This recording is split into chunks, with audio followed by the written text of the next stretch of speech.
irmãos, graças e paz.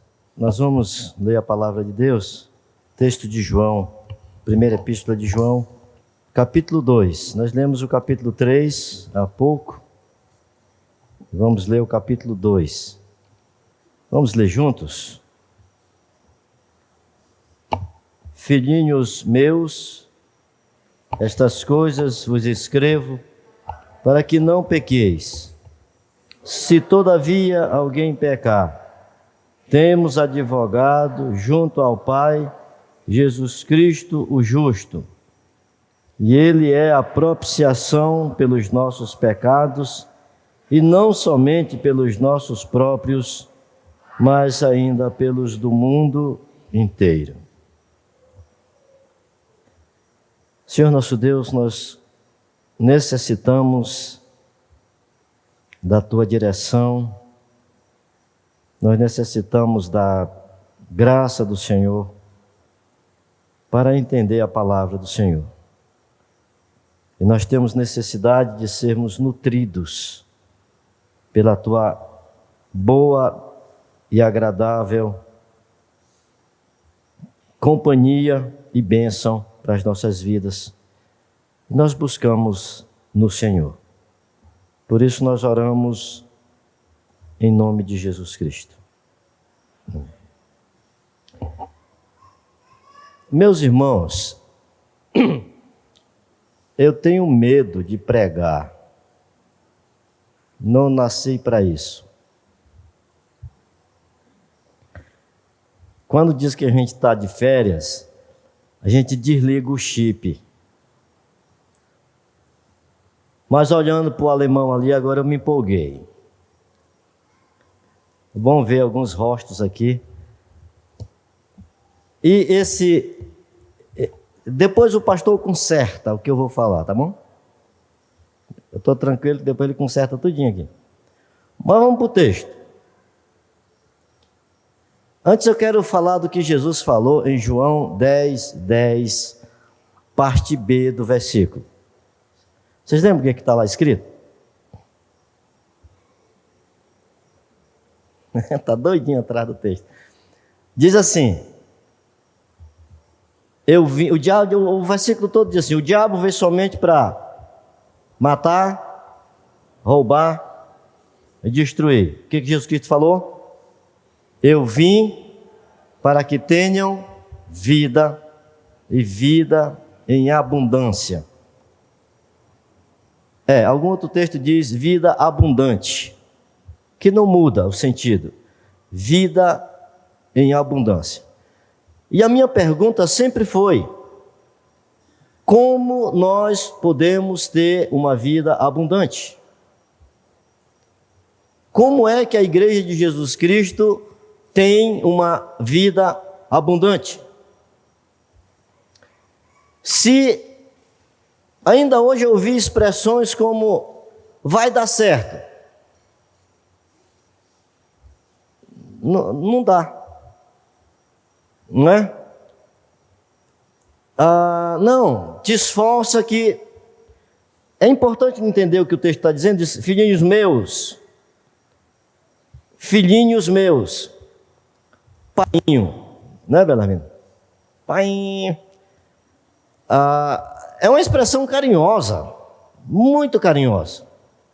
E quando a Bíblia diz Abba, Pai, ele está usando basicamente essa expressão. Filhinhos meus. E João, o apóstolo João, ele sempre trata em todas as suas cartas, do Evangelho de João até Apocalipse, ele trata, ele demonstra amor, ele demonstra carinho, ele demonstra afago para com os filhos. Ele trata o povo de Deus, a igreja de Deus, como esses amados do Senhor. E ele trata com muito carinho.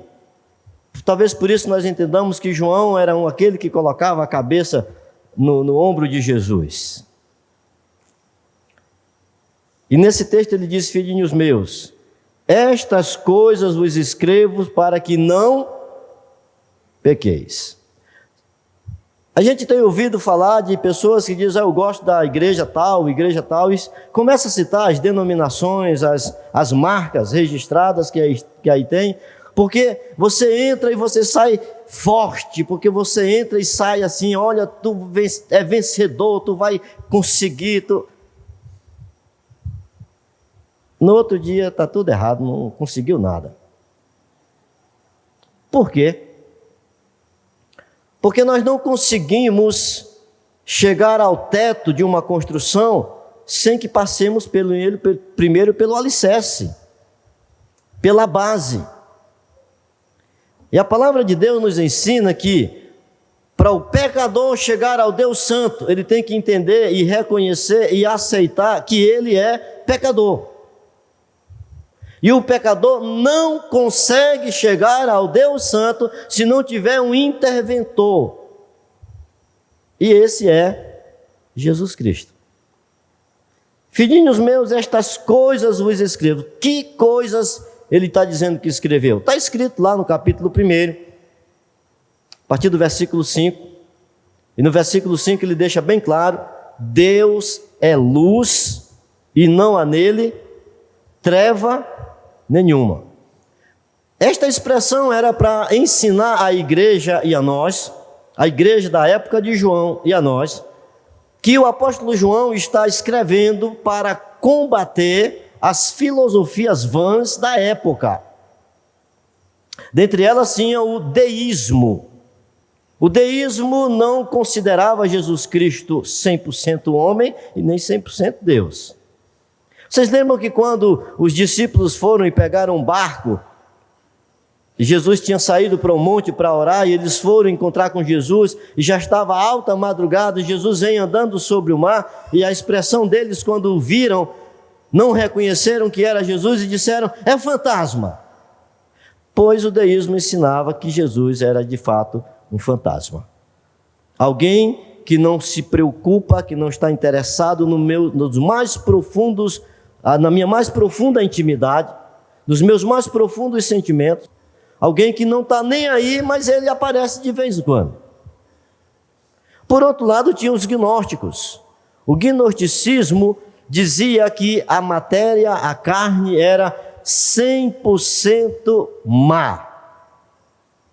E o espírito 100% bom. E não tinha conexão de um com o outro. Então você podia fazer o que viesse à mente. Se fosse coisa da carne, podia fazer à vontade, que não tinha nenhum pecado sobre isso. Porque a alma era 100% boa e estava salva. E João diz: filhinhos, estas coisas vos escrevo, para que não pequeis. Era o sonho, era a oração, era o clamor, vivesse e andasse sem pecados. Mas veja bem, se todos somos pecadores, como é que não peca?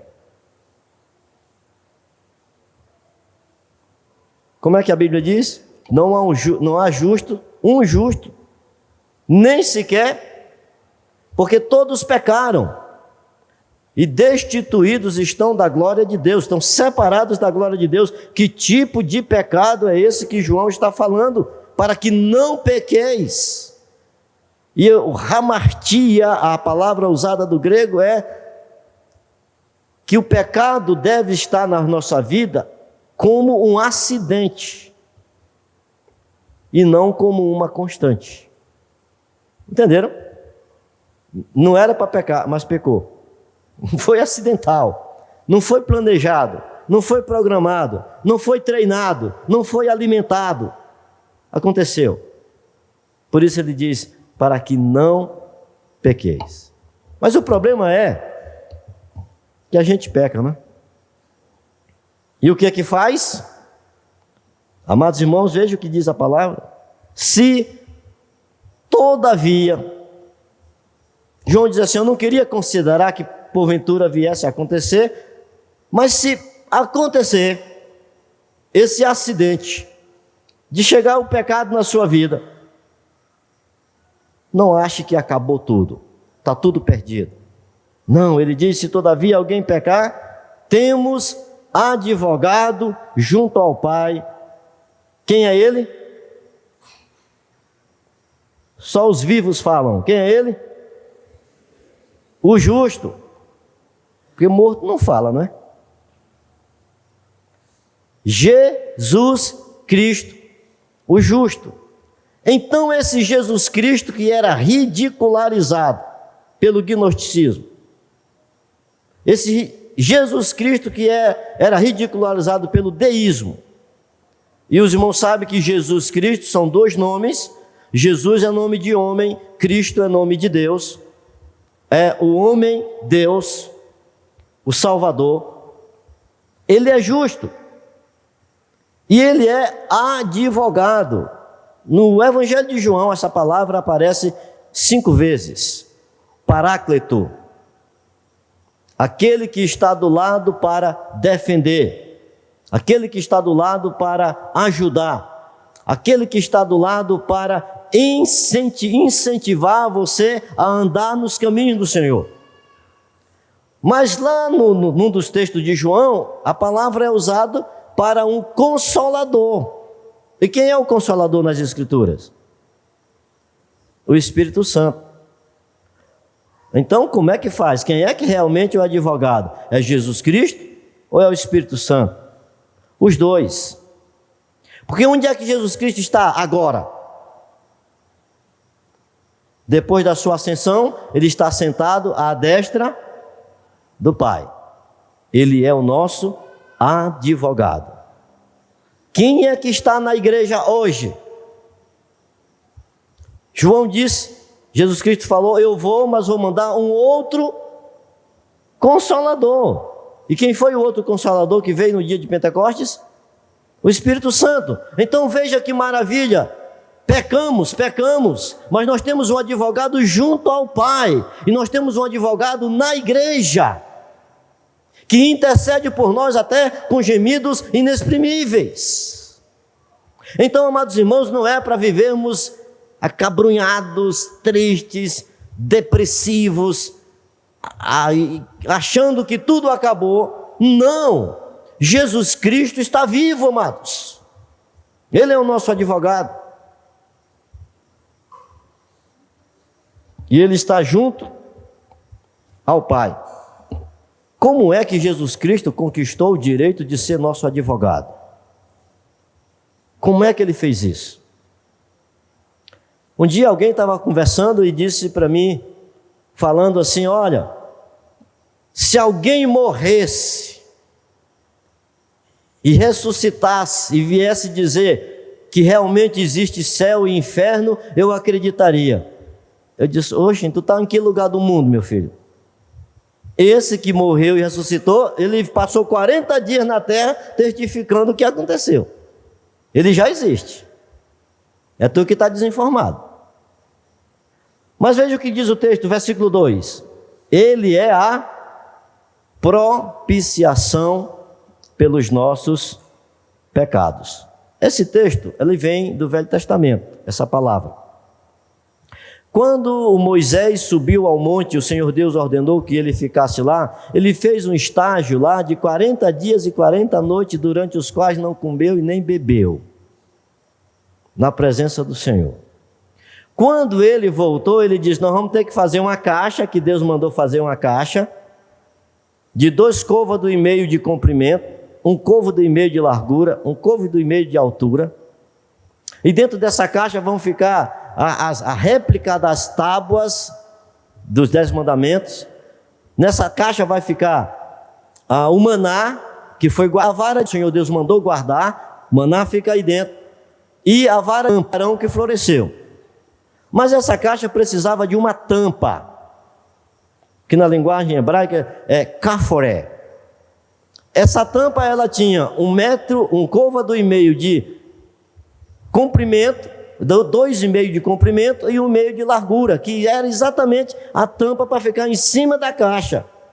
E essa tampa, nela estavam feitos 2 querubins, um olhando para o outro, olhando para dentro, estendendo ali as suas asas, e ali eram feitos os sacrifícios, eram colocado o sangue da propiciação. E essa tampa se chama propiciatório. E essa tampa, quando estava com sangue aspergido sobre ela, e que Deus olhava para olhar para a lei que fora desobedecida pelo seu povo, para olhar para o maná, o alimento que foi dado ao poder para o seu povo, que o seu povo não quis, e a falta de respeito com Arão, para que a ira de Deus não consumisse o povo, ele via o sangue que estava em cima do propiciatório. Mas veja o que a linguagem que João usa, ele é a propiciação, ou seja, o sacrifício que era feito no Velho Testamento, agora não precisa ser mais feito, porque o próprio Jesus Cristo fez a propiciação pelos pecados. A tampa que evitava que a ira de Deus fulminasse o seu povo, essa tampa é Jesus. Ele não permite que sejamos eliminados pela ira de Deus, porque o sangue de Jesus nos purifica de todo pecado. Filhinhos meus, anime-se. Nós não somos condenados com o mundo por causa de Cristo. Nós não somos ridicularizados com o mundo por causa de Cristo. Ainda que as pessoas queiram nos ridicularizar, tenha convicção. Você ama Jesus? Você entregou a sua vida a Jesus? Jesus é o Senhor único e absoluto da sua vida. Pois quem quiser que morra, Ele é a propiciação pelos nossos pecados. É para ficar triste, não é, irmãos? É uma tristeza. É a mesma coisa de cantar o hino. Deitado eternamente em berço esplêndido, ao som do mar e à luz do céu profundo. É lá em Tutóia que a gente canta esse hino, porque tem praia lá, viu? Só para dar uma dica para vocês. Então vejam bem, para quem que serve essa propiciação feita por Jesus? Ele é a propiciação pelos nossos pecados, e não somente pelos nossos próprios. Qual é a extensão disso? Mas ainda pelos do mundo inteiro. É interessante que nos dias que nós estamos vivendo, o que parecia ser muito interessante, muito atrativo, a tal da internet, ela passou a ser um instrumento também que o diabo usa muito para disseminar mentiras. De vez em quando eu vejo um vídeo de uns pastores, de umas pastoras, que eles dão uns roncos bonitos assim, parece que ligaram um cortador de grama, e falam um monte de asneiras, mas essas asneiras, elas chegam no coração de alguém que emocionalmente está debilitado, e que não consegue colocar suas emoções no altar do Senhor. E aí eles são pegos. Você não nasceu para sofrer. Há uma ordem na física que é interessante. Se você pegar no fogo, numa brasa viva, o que vai acontecer? Vai queimar. Tu não vai sentir essa dor nem na eternidade, não, é agora. Se você é desobediente, você vai sofrer as consequências quando? Uma coisa, amados irmãos, nós não devemos tomar para nós como sendo o último tiro. Eu estou condenado ao inferno. Você está condenado ao inferno? Se você estiver pensando assim hoje, quero te dizer que Jesus Cristo morreu por você. Não somente pelos nossos próprios pecados. Porque muitos acham também, e até entendem, que pastor não tem pecado. Eu nem conto para vocês. Não vale nem a pena falar. Mas se tem alguém que tem pecado nessa vida, é pastor. Só que alguns acham que eles não têm pecado. Eu lembrei eu fui visitar uma igreja aqui, eu estava tentando achar o espaço lá para fazer um evento, eu acho. E lá nessa igreja, aqui no Balsa, tem um espaço para isso. Se eu disser mais, vocês vão descobrir, não vou dizer mais nada não. Mas eu fiquei admirado do pastor falando do pessoal dele, como é que se comportava, eles tomavam muita bebida alcoólica, etc. Ele disse, Mas fiquei, não é assim, o que ele vai dizer? Porque nós estamos garantidos. Aonde, senhor? Não, nós somos pastores, nós estamos salvos. É o fato de ser pastor que é salvo. Não fique com medo não, irmão, não é não. Se você chegar no céu, vocês vão ficar surpresos. Vocês vão chegar lá e dizer, meu Deus, cadê o pastor Campo? Não chegou ainda. Aí eu falei isso na igreja, o irmão tomou um susto, ficou vermelho, amarelo, roxo. Eu disse, não, irmão, porque eu estou no céu, você chegou em outro lugar, por isso que você não me achou. Mas sabe o que é, queridos? Lembre disso. Não são as nossas boas atitudes, não é o nosso bom relacionamento, não é a nossa inteligência, não são as nossas habilidades. Nada disso nos dão garantia de salvação. O que é que nos dá garantia de salvação? Ter na vida aquele que derramou seu sangue inocente por nós, Jesus Cristo. Por isso é que João diz, essas coisas eu vos escrevo para que não pequeis, porém se pecarem, lembrem que nós temos um advogado junto ao Pai, Jesus Cristo. Qual é a outra palavra que ele usa? Justo. Você sabe o que é justo? Que não pecou, que foi tentado com as mesmas tentações que você passa, que passou pelos mesmos perrengues que você passa, que passou pelas mesmas necessidades que todos nós temos, mas não pecou. Ele sim é o nosso advogado incomparável. Ele não precisa de negociar com o pecado de ninguém. Ele não transige com o pecado. Ele não nos olha e vê, coitadinho, realmente a provação foi grande. Não vou ter misericórdia. Não tem nada disso. Porque onde abundou o pecado, superabundou a graça de Deus. Quero convidar você, nesta noite, a ter uma vida abundante. Como é que nós temos vida abundante, meus irmãos? Vir para a igreja, participar ativamente dos cultos, das reuniões, dos estudos, é muito importante. Mas, se você não tiver uma vida devocional, de leitura da palavra de Deus diariamente, e uma conversa diariamente com Deus, você não terá muito êxito na sua vida cristã. Você vai ficar ouvindo gregos e troianos. Você pode ser enganado por você mesmo. Então não deixe de ler a Bíblia. E leia a Bíblia, e se não souber sobre o que não está entendendo, pergunte para o seu presbítero, para o seu pastor, para o irmão que tenha mais experiência. Mas não faça como a palavra de Deus aconselha no Salmo 1, não ande no conselho dos ímpios. Tenha o seu prazer na lei do Senhor. E na lei do Senhor você vai meditar de dia e de noite. Abandona esse TikTok da tua vida. Eu nem sei se você sabe o que é isso, acho que ninguém sabe. Não há.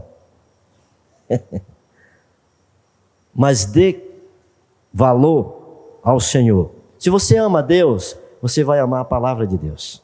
Não dá para amar a Deus sem não amar a sua palavra. Não dá para amar a Deus sem conversar com Ele. Diga tranquilamente, seriamente, Senhor, eu nem sei o que dizer para Ti, mas eu estou aqui no Teu altar, eu quero que o Senhor tenha misericórdia de mim. E pode ter convicção que Ele vai ter misericórdia de você. Porque a palavra de Deus diz, terei misericórdia de quem me aprouver ter misericórdia. E a palavra de Deus diz que o Senhor Deus não rejeita um coração compungido e contrito. Que é isso? Um coração no altar do Senhor. Porque muitas vezes nós perdemos as bênçãos de Deus porque nós não temos a palavra guardada no nosso coração. Quem é o nosso advogado? Eu lembro que teve uma campanha de um político aqui que andavam cantando o tempo todo: advogado fiel. Mas não pagou a conta do advogado, ele botou um processo em cima dele. O nosso advogado é Jesus Cristo, amados irmãos. Ele não faz negociatas. Ele age na plena justiça de Deus. E a minha oração é que Ele nos abençoe nesta noite. E faça você ter uma vida plena, feliz, graciosa. Em nome dEle, de Jesus Cristo. Amém. Senhor meu Deus, eu quero suplicar o Teu favor para a vida destes amados irmãos que vieram à Tua casa nesta noite. O Senhor disse que não é por força nem por violência, é pelo Teu Espírito. E ao Senhor meu Deus, que me tirou, libertou do império das trevas, me transportou para o reino do Filho do Teu amor, a estes amados comprados pelo sangue do Senhor, eu clamo, meu Deus, a Tua bênção.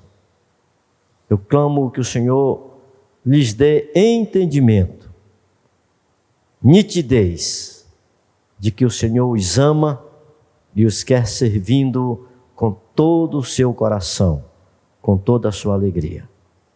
Por isso eu clamo essas bênçãos, Tua igreja, em nome de Jesus.